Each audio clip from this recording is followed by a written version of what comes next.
Hi friends, welcome to Neha food stories. ഞാൻ ഷഹറൂബ ഷെമി. ഞാൻ ഇന്നിപ്പോൾ വന്നിരിക്കുന്നത് ഒരു ഈദ് സ്പെഷ്യൽ റെസിപ്പിയുമായിട്ടാണ്. നമ്മൾ സാധാരണ ഈദിനൊക്കെ സേമിയ പായസം ഉണ്ടാക്കാറുണ്ട്. അപ്പോൾ അതിൽ നിന്ന് കുറച്ച് വ്യത്യസ്തമായിട്ടാണ് ഞാൻ ഇന്നിപ്പോൾ ഇവിടെ റെഡിയാക്കി എടുക്കുന്നത്. അപ്പോൾ അതെങ്ങനെയാണെന്ന് നമുക്ക് നോക്കാം. അതിനു വേണ്ടി 1 ലിറ്റർ പാലാണ് വേണ്ടത്. അപ്പോൾ ആദ്യം തന്നെ നമുക്കൊരു പാനിലേക്ക് ഈ പാല് ചേർത്ത് കൊടുക്കാം. അപ്പോൾ ഈ റെസിപ്പിയുടെ ഒരു പ്രത്യേകത എന്ന് പറയുന്നത് സേമിയ പായസം താല്പര്യമുള്ളവർക്ക് അത് അങ്ങനെ തന്നെ കുടിക്കാം. ഇനിയിപ്പോൾ കുറച്ച് ഡിഫറെൻ്റ് ആയിട്ട് കുറച്ചും കൂടി ടേസ്റ്റിൽ വേണമെന്നുണ്ടെങ്കിൽ ഞാനിപ്പോൾ ഈ ഉണ്ടാക്കുന്ന രീതിയിൽ വേണമെങ്കിലും ചെയ്യാം. അപ്പോൾ നിങ്ങൾക്ക് ഇഷ്ടമുള്ള രീതിയിൽ ഇത് സെർവ് ചെയ്യാവുന്നതാണ്.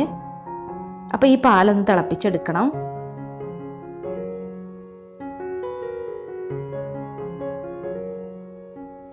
ഇതിലേക്ക് വേണ്ടത് 1/4 കപ്പ് ചവ്വരിയാണ്. അപ്പം ഞാനിവിടെ ചെറിയ ചവ്വരിയാണ് കേട്ടോ എടുത്തിട്ടുള്ളത്. വെള്ളത്തിൽ കുതിർത്തേണ്ട ആവശ്യമൊന്നുമില്ല, പെട്ടെന്ന് തന്നെ അത് കുക്കായി കിട്ടിക്കോളും. പിന്നെ എടുത്തിട്ടുള്ളത് 1/2 കപ്പ് സേമിയാണ്. അപ്പോൾ ഇത് വറുത്തെടുത്ത സേമിയാണ് കേട്ടോ. അപ്പോൾ ഇതും കൂടി ഇതിൽ ചേർത്തിട്ട് നമുക്ക് നന്നായി ഒന്ന് കുക്ക് ചെയ്തെടുക്കാം. ഇനിയിപ്പോൾ ചവ്വരി ചേർക്കാൻ താല്പര്യമില്ലാത്തവർക്ക് സേമിയ മാത്രം ഇട്ടുകൊണ്ട് ഇത് റെഡിയാക്കി എടുക്കാം കേട്ടോ. അപ്പോൾ സേമിയയും ചവ്വരിയൊക്കെ ഇവിടെ കുക്കായി വന്നിട്ടുണ്ട്.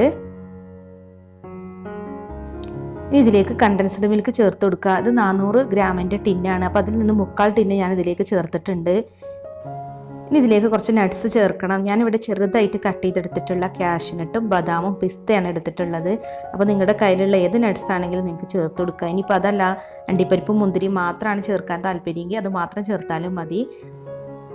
അണ്ടിപ്പരിപ്പ് മുന്തിരിയാണെങ്കിൽ നെയ്യിലൊന്ന് വറുത്തിട്ട് ചേർത്താൽ മതി കേട്ടോ. അപ്പോൾ ഇതൊന്ന് മിക്സ് ചെയ്ത് കൊടുക്കാം. ഇപ്പോൾ ചവ്വരി സേമിയൊക്കെ ഇവിടെ നന്നായി കുക്കായി വന്നിട്ടുണ്ട് കേട്ടോ. ഒരു 5 മിനിറ്റ് മതി ചവ്വരി സേമിയൊക്കെ ഒന്ന് കുക്കായി കിട്ടാനായിട്ട്. ഇനി നമുക്ക് ഫ്ലെയിം ഓഫ് ചെയ്തിട്ട് തണുക്കാൻ വേണ്ടി മാറ്റി വെക്കാം. അപ്പോൾ നമ്മുടെ സേമിയ പായസം ഇവിടെ നന്നായി തണുത്തിട്ടുണ്ട്. ഇതിപ്പോൾ ഇങ്ങനെ സെർവ് ചെയ്യാൻ താല്പര്യമുള്ളവർക്ക് ഇങ്ങനെ സെർവ് ചെയ്താൽ മതി കേട്ടോ. പക്ഷേ ഞാനിവിടെ ഒന്ന് മേക്ക് ഓവർ ചെയ്തിട്ടാണ് ഇതിപ്പോൾ സെർവ് ചെയ്യുന്നത്. അപ്പോൾ അതിന് വേണ്ടി നമുക്ക് ഇതിലേക്ക് കുറച്ച് ഫ്രൂട്ട്സ് ചേർത്തെടുക്കാം. ഞാൻ ഇവിടെ ചെറുതായിട്ട് കട്ട് ചെയ്തെടുത്തിട്ടുള്ള തണ്ണിമത്തനാണ് എടുത്തിട്ടുള്ളത്. പിന്നെ ഇതിലേക്ക് ചേർക്കുന്നത് മാങ്ങയാണ്. അപ്പോൾ നല്ല പഴുത്ത ഒരു മാങ്ങ, പുളിയൊന്നും ഇല്ലാത്ത നല്ല മധുരമുള്ള മാങ്ങയാണ് കേട്ടോ. അത് ചെറിയ പീസായി കട്ട് ചെയ്തെടുത്തിട്ടുണ്ട്. പിന്നെ നിങ്ങളുടെ കയ്യിലുള്ള ഏത് ഫ്രൂട്ട്സ് വേണമെങ്കിലും ഇതിലേക്ക് ചേർത്ത് കൊടുക്കുക കേട്ടോ. പുളിയുള്ള ഫ്രൂട്ട്സ് ഒഴിവാക്കാവും നല്ലത്. കറുത്ത മുന്തിരി, പച്ചമുന്തിരിയൊക്കെ നല്ല മധുരമുള്ളത് ചേർത്ത് കൊടുക്കുകയാണെങ്കിൽ കാണാനും ഭംഗിയായിരിക്കും, നല്ല ടേസ്റ്റും ഉണ്ടാവും. പിന്നെ ഇതിലേക്ക് ഒരു ചെറിയ ആപ്പിൾ ചെറുതായിട്ട് കട്ട് ചെയ്തെടുത്തിട്ടുണ്ട്. അപ്പോൾ അതും കൂടി ചേർത്ത് കൊടുക്കാം. അപ്പോൾ ഇതിനു മുമ്പ് ഒരുപാട് വെറൈറ്റി ആയിട്ടുള്ള ഫ്രൂട്ട് സാലഡൊക്കെ ഞാൻ ചെയ്തിട്ടുണ്ട് കേട്ടോ. അപ്പോൾ ആ റെസിപ്പിയൊക്കെ കാണാൻ താല്പര്യമുള്ളവർക്ക് കാണാം.